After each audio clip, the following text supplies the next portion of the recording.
Hello student, welcome to my channel AI biology. आणि या video लेक्चरमध्ये आपण डिस्कस करणार आहे जेनेटिक डिसऑर्डर. जसं की तुम्ही थंबनेल पाहिलं असेल, थंबनेलमध्ये मी दिलेलं आहे की आजच्या या व्हिडिओ लेक्चरमध्ये आपण डिस्कस करणार आहे की जेनेटिक डिसऑर्डर काय असतात आणि जेनेटिक डिसऑर्डर किती टाइप्समध्ये डिवाइड केलेलं आहे. जनरली दोन टाइप्समध्ये डिवाइड केलेले राहतात, जसं की आपण म्हणू शकतो की क्रोमोसोमल डिसऑर्डर आणि मेंडेलियन डिसऑर्डर. आता क्रोमोसोमल डिसऑर्डर कशाला म्हणतात आणि मेंडेलियन डिसऑर्डर काय म्हणतात, ह्या व्हेरियस गोष्टी आणि याच्यामध्ये एक दोन एक्झाम्पल पण घेऊ. जर व्हिडिओ जर जास्त लंबा बनला नाही तर त्याच्यामध्ये आपण टर्नर सिंड्रोम आणि लाईनफिल्टर सिंड्रोम पण इन्क्लूड करून घेऊ. लक्षात इथपर्यंत ठीक आहे. तर बघा की अशाच पद्धतीच्या व्हिडिओसाठी तुम्हाला म्हणजे आपल्या चॅनलवर 12th biology, state board 12th biology मधला ऑल टोटल सिलेबस इथं मोफतमध्ये शिकवला जाईल, जेणेकरून तुम्ही तुमच्या लाईफमध्ये काहीतरी नवीन करू शकाल, काहीतरी बेटर करू शकाल. तर त्यासाठी जर तुम्हाला इझिएस्ट कॉन्सेप्टमध्ये या चॅनलवर आल्यानंतर तुम्हाला नक्की कॉन्सेप्ट नक्कीच भेटणार आहे. जर इझिएस्ट कॉन्सेप्ट जर पाहिजे असतील तर तुम्ही चॅनलला सबस्क्राईब करा आणि ज्याला जरूरत आहे त्याला शेअर करा. लक्षात इथपर्यंत. आणि काही डाऊट्स असतील तर नक्की तुम्ही काय करा, तुम्ही कमेंट्स करा, मी तुमच्या कमेंटचा आन्सर देईल. ठीक आहे. तर या व्हिडिओ लेक्चरमध्ये जास्त टाइम न वेस्ट करता आपण वळूया आपल्या लेक्चरच्या इकडे. तर सगळ्यात पहिले आपण काय करणार आहे डिस्कस, आपण जेनेटिक डिसऑर्डर काय करणार आहे, आपण जेनेटिक्स डिसऑर्डर, जेनेटिक डिसऑर्डर. ठीक आहे. तर काय डिस्कस करणार आहे आपण, जेनेटिक डिसऑर्डर. जेनेटिक डिसऑर्डर काय असतात, जेनेटिक डिसऑर्डर म्हणजे नेमकं काय की डीएनए, मी याच्या पहिल्या व्हिडिओमध्ये डिस्कस केलेलं आहे की डीएनए, क्रोमोझोम्स आणि जीन, किंवा म्हणू शकतो क्रोमोझोम, डीएनए आणि जीन्स. काय म्हटलेलं आहे, क्रोमोझोम्स, ठीक आहे. त्यानंतर डीएनए अँड जीन्स याच्यामध्ये जर काही व्हेरिएशन येत असतील, काही फॉल्ट येत असतील, काही म्युटेशन येत असतील, याला जेनेटिक डिसऑर्डर असे म्हणतात. तर हे काय झाली तुमची जेनेटिक डिसऑर्डरची काय झाली तुमची डिफाईन झाली. ठीक आहे. तर आता ते मी पहिलेच डिस्कस केलेलं आहे, तर आपण याच्याकडे जास्त भर देणार नाही आहे. पण एवढं समजून घ्या की जेनेटिक डिसऑर्डर म्हणजे काय, क्रोमोसोम, डीएनए आणि जीनमध्ये आलेला जो फरक आहे किंवा म्युटेशन वगैरे, याला आपण जेनेटिक डिसऑर्डर असे म्हणतात. ठीक आहे. तर जेनेटिक जे डिसऑर्डर आहे ते जेनेटिक डिसऑर्डर मेनली दोन कॅटेगरीमध्ये डिवाइड केलेलं आहे. किती कॅटेगरीमध्ये डिवाइड केलेलं आहे, दोन कॅटेगरी. ठीक आहे. तर सगळ्यात पहिले आहे तुमचा मेंडेलियन डिसऑर्डर. काय तुमचा मेंडेलियन डिसऑर्डर्स. ठीक आहे. मेंडेलियन डिसऑर्डर आहे. त्यानंतर अगेन्स्ट आहे तुमचा क्रोमोझोमल डिसऑर्डर. काय तुमचा क्रोमोझोमल डिसऑर्डर.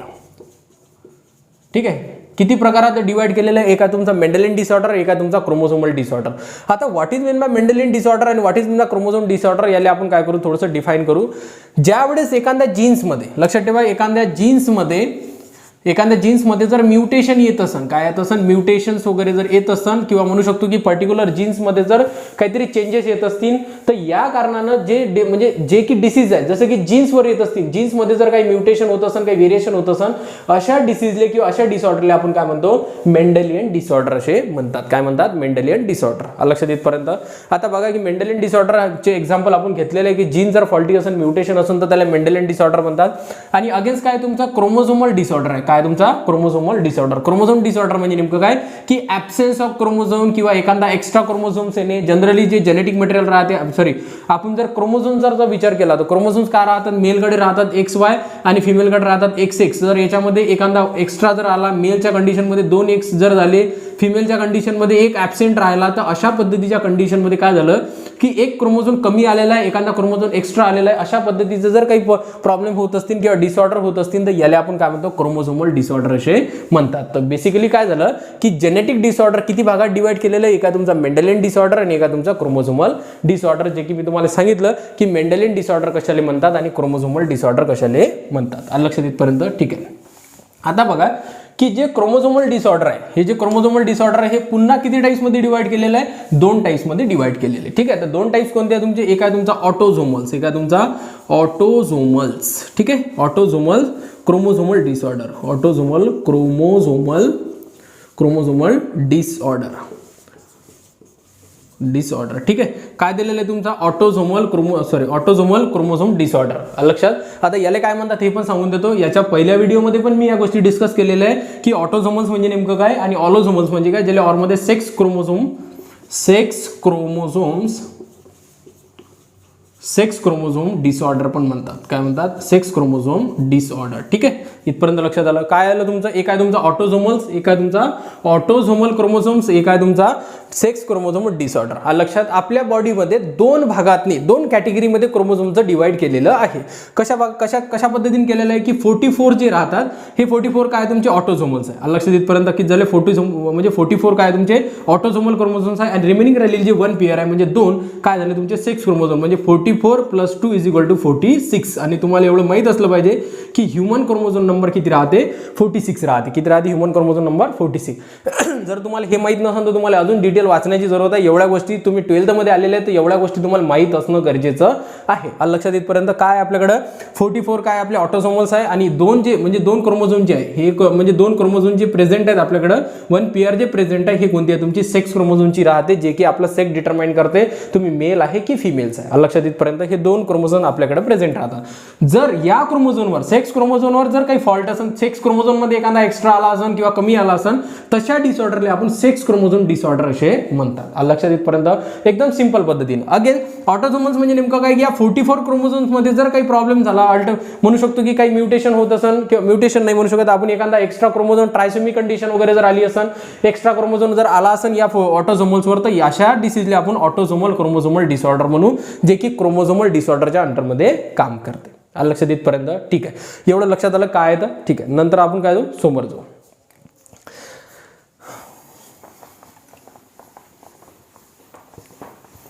ठीक आहे.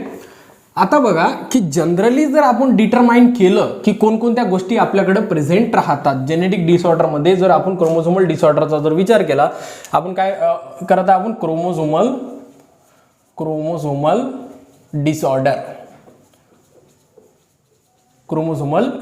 ठीक आहे. क्रोमोझोमल डिसऑर्डरचा जर आपण विचार केला तर क्रोमोझोमचा जर आपण म्हटलं तर एक काय राहते? XY कंडिशन राहते आणि एक राहते आपले XX कंडिशन. XY कंडिशन म्हणजे काय झाला तुमचा? हा मेल कंडिशन झाला. XX कंडिशन मध्ये काय झाली? तुमची फिमेल कंडिशन झाली. आणि तुम्हाला माहित आहे की ह्युमनच्या कंडिशन मध्ये मेल्स काय राहते? होमोगॅमेटिक राहते. काय राहते? काय राहते?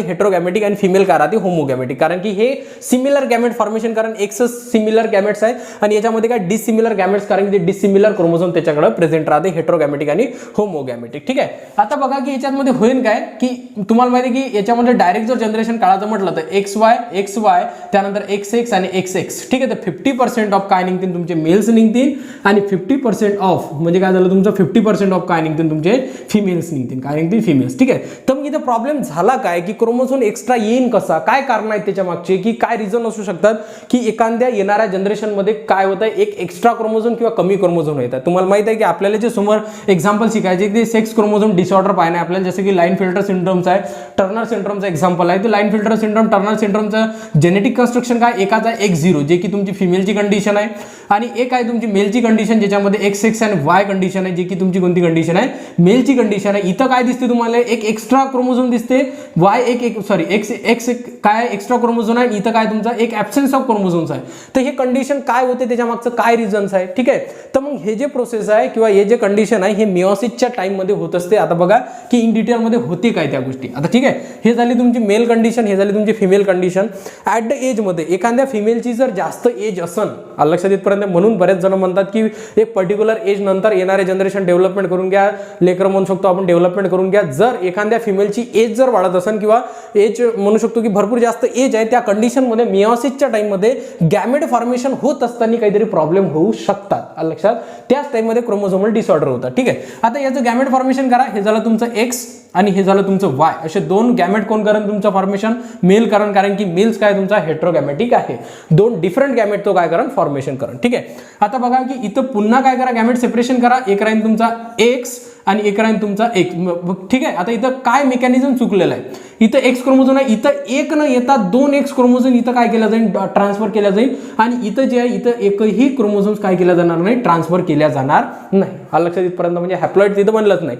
मग काय झालं की याच कंडिशन मध्ये हा क्रोमोझोम्स इथं न जाता काय झालं? इथं झालेलं या कंडिशनले डिक्स जंक्शन ऑफ क्रोमोझोम्स म्हणतात. लक्षात, डिक्स जंक्शन ह्या शब्दाचा अर्थ तुम्हाला समजला पाहिजे की डिक्स जंक्शन म्हणजे नेमकं काय झालं की जिथं जायचं तिथं गेला का? नाही. तर मग काय झालं की क्रोमोझोम्स काय झाला? तुमचा डिक्स जंक्शन झाला. काय झाला? डिक्स जंक्शन. ठीक आहे. तर या कंडिशन मध्ये येणारी जनरेशन पहा कसे बनणार. बघा इथं काय झालेलं आहे की आपण जर म्हटलं की हे आणि हे जनरेशन बनवायची तर काय झाली तुमची X0 कंडिशन, म्हणजे एक क्रोमोझोम्स काय आला इथं कमी आला, आणि हे जर हे कंडिशन बनायची म्हटलं तर XX Y क्रोमोझोम्स बनन, जे की हाय तर मेलची कंडिशन, हे कोणती कंडिशन आहे तुमची फिमेलची कंडिशन आहे, पण येणारी जनरेशन काहीतरी सिम्टमॅटिक किंवा म्हणू शकतो की सिम्टम्स घेऊन जन्माला येईल, जे की नॉर्मल नाही राहणार, ॲबनॉर्मल कंडिशन राहील, की त्याचं जेनेटिक मटेरियल म्हणजे क्रोमोझोम जे अरेंजमेंट आहे तेच ॲबनॉर्मल आहे, तर येणाऱ्या जनरेशनमध्ये ह्या गोष्टी इफेक्ट करतील, तर मग काय होतील, हे जे कंडिशन आहे हे कंडिशन काय राहतील तुमचे ॲबनॉर्मल कंडिशन राहतील. लक्षात येतपर्यंत मग अशा पद्धतीने काय होते तुमचं क्रोमोझोम कन्स्ट्रक्शन होते. बघा की काय झालं की 2x काय झालं, जे क्रोमोझोम जिथं झाले पाहिजे तिथे गेले नाही ना, नंतर ठिकाणीच गेले, ज्याला आपण काय म्हणतो डिक्स जंक्शन असे म्हणतात. फिमेलचे जास्त कॅरेक्टर येतील याच्यामध्ये, म्हणजे काय की फेमिनाइज मेल याच्यामध्ये डेव्हलपमेंट होईल. ज्यावेळेस आपण लाईनफिल्टर सिंड्रोम इन डिटेलमध्ये डिस्कस करू त्यावेळेस तुम्हाला लक्षात येईल की कशा पद्धतीनं हे जनरेशन म्हणजे ह्या गोष्टी काय केल्या जातात, ट्रान्सफर केल्या जातात. लक्षात येतपर्यंत की कशा पद्धतीनं फॉल्टी म्हणजे याचं काय कारण आहे हे तुम्हाला समजलंय, की जर एखाद्या फिमेलचं एज जर जास्त असेल तर त्या कंडिशनमध्ये मिओसिस होत असताना, ही कोणती प्रोसेस आहे तुमची, मिओसिस होत असताना काहीतरी प्रॉब्लेम होऊ शकते आणि क्रोमोझोम डिक्स जंक्शन जाऊ शकतात, आणि डिक्स जंक्शन गेल्यानंतर काय होते तुमचं येणारे जनरेशन अशा पद्धतीनं डिसऑर्डर घेऊन येते, ज्या डिसऑर्डरला आपण काय म्हणतो क्रोमोझोमल डिसऑर्डर असे म्हणतात. लक्षात येतपर्यंत ठीक आहे.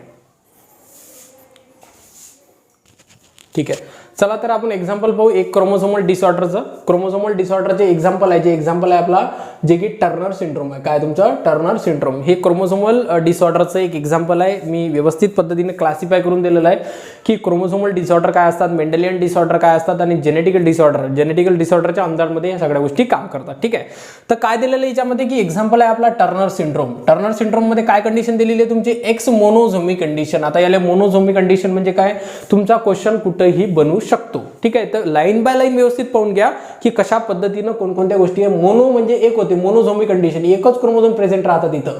लक्षात येतपर्यंत एकच एक्स क्रोमोझोम प्रेझेंट राहतात, एकटा असेल तर त्याला मोनो म्हणतो आपण, म्हणून याला मोनोझोमी कंडिशन असे म्हणतात. ठीक आहे, अगेन त्याचं जर जेनेटिक मटेरियल किंवा जेनेटिक कन्स्ट्रक्शन पाहिलं क्रोमोझोम कन्स्ट्रक्शन तर X0 आहे, तर बेसिकली झिरो म्हणजे काय, तर झिरो म्हणजे काहीच नाही तिथं. अलग लक्षात येतपर्यंत पण तिथं काही न लिहिता तर झिरो लिहितात, तर काय झालं तुमचं की X0 कंडिशन आहे, जे की काय तुमची फिमेल्स आहे. काय फिमेल. आता सर की कशा पद्धतीने फिमेल्स आणि मेल्स ओळखायचं, एकदम सिंपल फंडा आणि डायरेक्ट सांगून देतो तुम्हाला की तुमच्याकडे कितीही एक्स क्रोमोझोम्स असन तर ते नेहमी कोणत्या कंडिशन राहील तुमची फिमेलची कंडिशन राहील.